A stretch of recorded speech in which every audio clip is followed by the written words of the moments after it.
जी सतनाम। बॉम्बे हाजी मलंग में थाना जिला गिरता है। हाजी मलंग एक थाना जिला का एक एरिया है जो उल्लासनगर से थोड़ी दूरी पर अंबरनाथ आता है। अंबरनाथ के बाद में हाजी मलंग आता है। ठीक है, वहां पर मुझे हाजी मलंग में एक नाथ पंथ के एक संत मिले थे। उन्होंने एक प्रश्न किया, बोले साहब जी। मैं बोला भाई साहब मैं साहब नहीं हूं, मैं दास हूं। अच्छा ठीक है, चलो जो कुछ भी आप हो, एक बात मुझे बताइए। मैं बोला बोलिए जी। कि अगर आप कबीरपंथी हो तो कबीर साहब के एक बहुत बड़े भक्त है जिसका नाम है संत रामपाल जी महाराज। ठीक है, उसका मैंने एक सत्संग सुना था YouTube पे मोबाइल में। वो कह रहे थे कि एक बार गोरखनाथ जी कबीर साहब के साथ ज्ञान गोष्ठी करने के लिए आए। ठीक है, तो असल में यह सब क्या है? ऐसी बातों से तो नाथ पंथ और कबीर साहब के बालकों के बीच झगड़ा भी हो सकता है। मैं बोला ठीक है, आप कहना क्या चाहते हो? बोले असल में यह सब क्या है? मैं बोला भाई देखो, बाहर हुआ है कि नहीं हुआ मुझे तो पता नहीं, ये ऑडियो क्लिप तो मैंने भी सुनी है।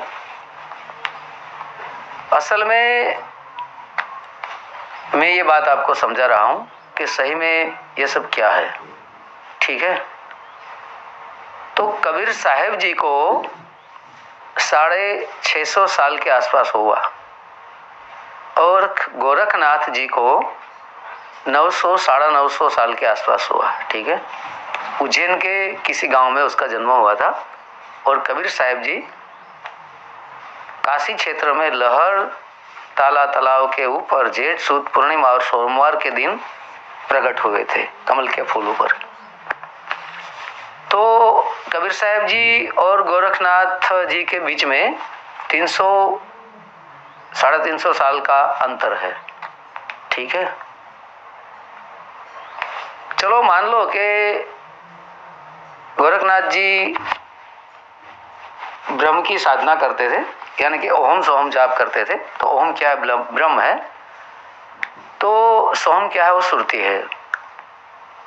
तो सुरती सोहम रूपी जो सुरती है, जब तक वो ओहम के साथ फंस गई है, उसके साथ जुड़ गई है, तब तक वो ब्रह्म तक ही पहुंच पाती है। ठीक है, तो फिर ओहम सोहम की साधना थी गोरखनाथ जी के पास, तो वो ब्रह्म ज्ञान तक थे। तो मान लो ब्रह्मलोक से आए, समझ लो कि वो ब्रह्मलोक से आए। ठीक है, और कबीर साहब जी के पास काशी में गए। कबीर साहब को पूछा, भाई यहाँ पर कोई कबीर साहब करके कौन है? कबीर जी उस टाइम पे धागा को बिटोड़ रहे थे। बोले भाई इस शरीर को ही सब लोग कबीर कहते हैं। अच्छा ठीक है, तो मेरा नाम गोरखनाथ जी है और मैं ज्ञान गोष्ठी करने के लिए आया हूँ आपके साथ में। कबीर साहब ने बोला भाई अभी अभी आप आए हो, स्नान करो, गंगा में स्नान करो, उसके बाद में खाना खाते हैं, फिर हम ज्ञान गोष्ठी करते हैं। आप अभी तो मेरे मेहमान हो। तो क्या होता है, कबीर साहब जी और गोरखनाथ जी गंगा में स्नान करने के लिए जाते हैं। और अभी जो ब्रह्म क्या है? ब्रह्म वही तो मन है। ठीक है, तो मन तो कुछ ना कुछ करते ही रहते हैं, कुछ ना कुछ तो वो हरकत किया ही करता है। ठीक है, तो गंगा में गए नहाने के लिए। तो गोरख जी ने बोला कि कबीर जी चलो यहाँ पर हम एक खेल खेलते हैं। कबीर साहब ने बोला भाई क्या खेल खेलना है? बोले मैं गंगा में डुबकी लगाता हूं, आप मुझे ढूंढ लेना, ठीक है? उसके बाद में आपकी बारी। कबीर साहब हंसने लगे, चलो भाई ठीक है, जैसी आपकी मर्जी। तो गोरखनाथ जी ने क्या किया, गंगा में डुबकी लगा के एक छोटा सा जीव बन गया, जिसको एक पुछड़ी रहते हैं, उसको पूड़ा कहते हैं। और किनारे पे जो नदी के अंदर घास उग निकला था उसमें छुप गया। अभी कबीर साहब तो भाई वो तो स्वयं परमात्मा थे, अंतर्यामी थे, ठीक है? उसने तो ध्यान लगाया, देखा कि यहाँ पर है गोरख जी, और उसको पकड़ लिया। गोरखनाथ जी प्रकट हो जाओ। गोरखनाथ प्रकट हो गए फिर, और चलो अब आपकी बारी, आप छुप जाओ, पानी में डुबकी लगाओ, मैं पकड़ूंगा। कबीर साहब तो बोले भाई रहने दो, नहीं नहीं नहीं, आपने मुझे पकड़ा, अभी मैं आपको पकड़ूंगा। तो फिर चलो कबीर साहब कहते चलो ठीक है भाई, आपकी इच्छा पूरी करो। तो कबीर साहब डुबकी लगाए और पानी के साथ पानी हो गए। गोरख जी तो ढूंढने लगे, कबीर साहब मिलते ही नहीं। जितनी भी साधनाएं थी सब साधनाओं का उपयोग कर लिया, सब सिद्धियों का उपयोग कर लिया, लेकिन किसी भी सिद्धि से वो कबीर साहब को नहीं पकड़ पाए, ठीक है? उतने में थोड़ा समय निकल जाता है, घंटा 2 घंटा, तब क्या होता है, कमाली वहां आती है और कहती है गोरख जी ये क्या कर रहे हो, डुबकी लगाते हो, निकलते हो, डुबकी लगाते हो। बोले मैं कबीर साहब को ढूंढ रहा हूं। बोले वो आ जाएंगे घर पे, चलो खाना बन गया, खाना खा लो। और कमाली के हाथ में एक हांडी थी, उसमें पानी भर लिया गंगा में से। गोरख जी कहते हैं अरे कमाली, कबीर साहब तो डुबकी लगा गए भाई इस गंगा में, अभी तक निकले नहीं। बोले वो आ जाएंगे, चलो आप खाना खाओ। क्योंकि कमाली तो जानती थी अपने गुरु को, ठीक है? तो फिर गोरख जी और कमाली आते हैं जहां पर कबीर साहब का घर था, और फिर खाना बना लगा दिया, चलो खा लो। बोले कबीर साहब वो आ जाएंगे। फिर कमाली ने आवाज दी गुरुदेव प्रकट हो जाओ। तो उस हांडी में से पानी में से निकले कबीर साहब, पानी के साथ पानी बन गए थे, ठीक है? गोरख जी तो देखते रह गया और बोले भाई ये तो कमाल हो गया, ये तो कमाल हो गया। कमाल करने वाले को कमाली कहते हैं, ये तो कमाल हो गया। कमाल करने वाले को कमाली कहते हैं, ठीक है? फिर खाना बना खाया। कबीर साहब ने तो कुछ खाया नहीं था, क्योंकि कबीर साहब तो भाई वो तो अलौकिक शरीर था उसके पास, उसको कोई खाने पीने की जरूरत नहीं थी। जो धागा बना के कपड़ा बनाते थे वो तो लोगों को प्रेरित करने के लिए बना रहे थे कि लोगों, जितने भी लोग हैं वो कर्म के मार्ग पर चले और अपना जीवन निर्वाह चलाए। और सभी संतों को ये मैसेज दिया कि भाई खुद काम करो और भक्ति भी साथ में करो। कहे कबीर कुछ उद्यम कीजिए, आप खाइए दूसरों को दीजिए। इसीलिए लोगों को दिखाने के लिए वो काम कर रहे थे, ठीक है? फिर कबीर साहब भी साथ में बैठे, गोरखनाथ जी भी बैठे। खाना बाना खा लिया। कबीर साहब को तो खाने की जरूरत नहीं थी, फिर भी कबीर साहब के ऊपर ऐसा, चलो मान लो लीला तो वैसे परमात्मा नहीं करते, चलो मान लो कि लीला कर दी, ठीक है, एक कहानी के रूप में। तो फिर खाना वाना खाया, उसके बाद में फिर कबीर गोरख जी कहते अभी हम सत्संग करते हैं। तो कबीर जी ने पूछा भाई करो सत्संग। गोरख जी ने पूछा आप कोई प्रश्न करो, उसके ऊपर से मैं सत्संग करता हूं। तब कबीर जी ने बोला भाई मेरे पास तो कोई प्रश्न है ही नहीं, मेरी तो शंका का समाधान हो चुका है। प्रश्न तो उसको रहता है जिसका शंका का समाधान ना हुआ हो। मेरा तो सभी शंकाओं का समाधान हो चुका है, मेरे पास कोई प्रश्न तो है ही नहीं, ठीक है। तो अब ये जो अपना शरीर है उसमें ज्ञान गंगा बह रही है, ठीक है। इस ज्ञान गंगा के अंदर जब स्नान करने के लिए गए तो ब्रह्म तक का जो ज्ञान है वो मन तक की साधना है। तो उस ज्ञान के अंदर जो मन रहता है, ब्रह्म रहता है, जो डुबकी लगा जाता है, ब्रह्म के ज्ञान में जो डुबकी लगा जाता है वो असल में मन है।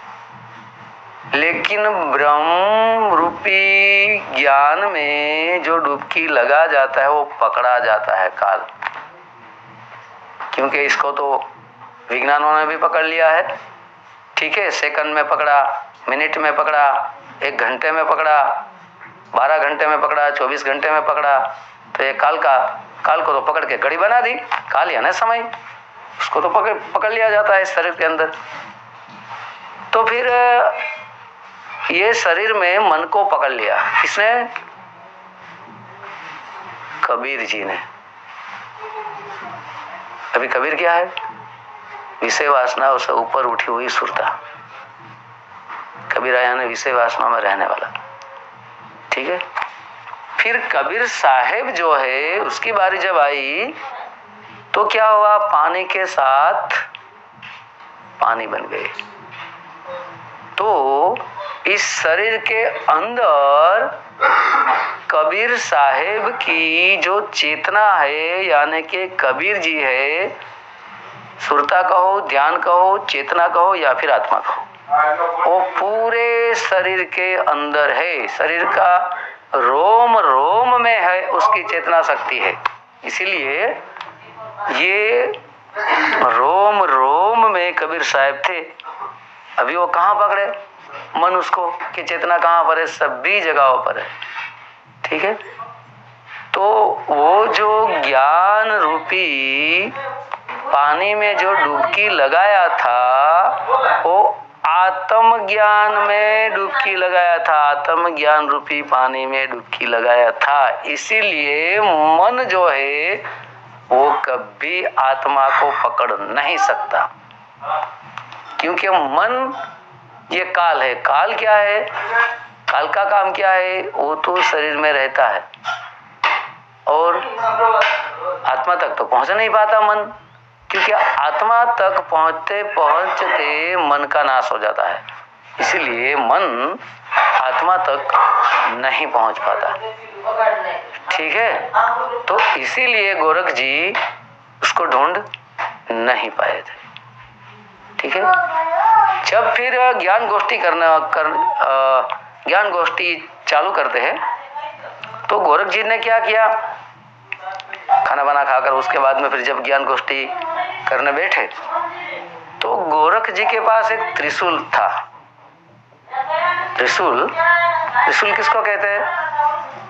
एक लंबा सा पाइप रहता है, नीचे एक भाला रहता है सूल जैसा, और ऊपर त्रिशूल रहता है, यानी कि 3 सूल रहती है, ठीक है। तो भाला जैसा जो रहता है उसने उसको जमीन में भोंक दिया, ठीक है। और उसके साथ वो जो बीच वाला जो भाग रहता है लोखंड की लोहे के पाइप से बना रहता है, उसके ऊपर त्रिशूल रहता है।